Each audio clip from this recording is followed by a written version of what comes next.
Donald Trump বাংলাদেশে, শুনতে অবাক মনে হলো। এই কথাটি কিন্তু আসলে প্রচলন হয়ে গেছে গাবতলী হাটে।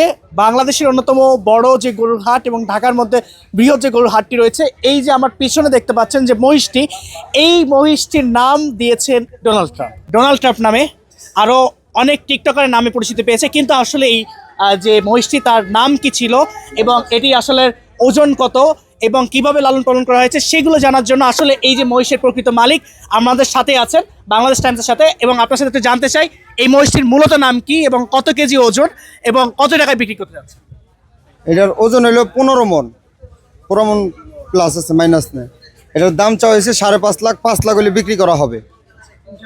আর এটা আসলে মানে যে লালন পালন কিভাবে করেছেন, আসলে কিভাবে? এটার এইভাবে এই জায়গায় রাখছি, খাওয়াইছি, দাওয়াইছি, ঘুম পাড়াইছি, এ পর্যন্ত। এটার দিয়ে কোনো পরিশ্রম করা হয় নাই।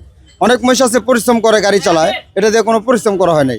এটার যেভাবে দেখছেন একবারে নিজের সন্তানের মতন বললে হয় যে পালন করা হয়েছে, এরকমভাবে পালন করা হয়েছে। এটার কোনো রকমের কোনো ইয়ে দেওয়া হয় নাই। দেখেন আপনি এটার গায়ে হাত দিলে এটা নগদে লড়ে উঠবে। এটি মানে এই যে ইয়াটা, এই যে মহিষটা, সেই মহিষটা আসলে কোথায় পালন করা হয়েছে? এই জায়গায় রাখে পালন করা হয়েছে, মানে এই গাবতলীতে? এই গাবতলীতেই। আচ্ছা, গাবতলীর হাটেই আবার তাকে ই করা হচ্ছে? হ্যাঁ, বেচা হয়েছে, বেচার লেগে আমরা প্রস্তুত করছি। আচ্ছা, এখন পর্যন্ত ক্রেতা কেমন পেয়েছে? ইনশাল্লাহ আসতেছে, দাম দর হচ্ছে, যদি দামে বনে দিয়ে দিব। কত হয়েছে, লাস্ট কত হয়েছে?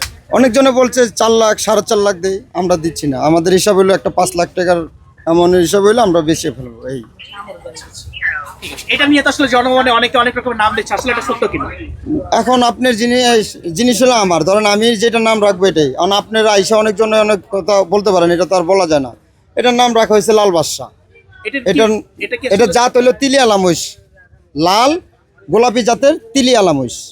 এটার গায়ে তিল আছে, দেখেন এই যে এটার গায়ে, ক্যামেরা যদি ধরেন আপনি দেখতে পারবেন এটার গায়ে তিলির মতন এই যে এরকম স্পষ্ট দাগ দেওয়া আছে। এটা কি আসলে বিরক্তির কারণ কিনা যে অনেকে এসে আর একটা করে নাম দিচ্ছে, আসলে এটা বিরক্তির কারণ? না না, এটা আপনি হিসাব বললেন, একটা জিনিস নাম রাখলেন, এখানে আমরা বিরক্ত হওয়ার কোনো কিছুই না। আপনি রাখতে পারেন, এটা সাদরেই আসলে দিন।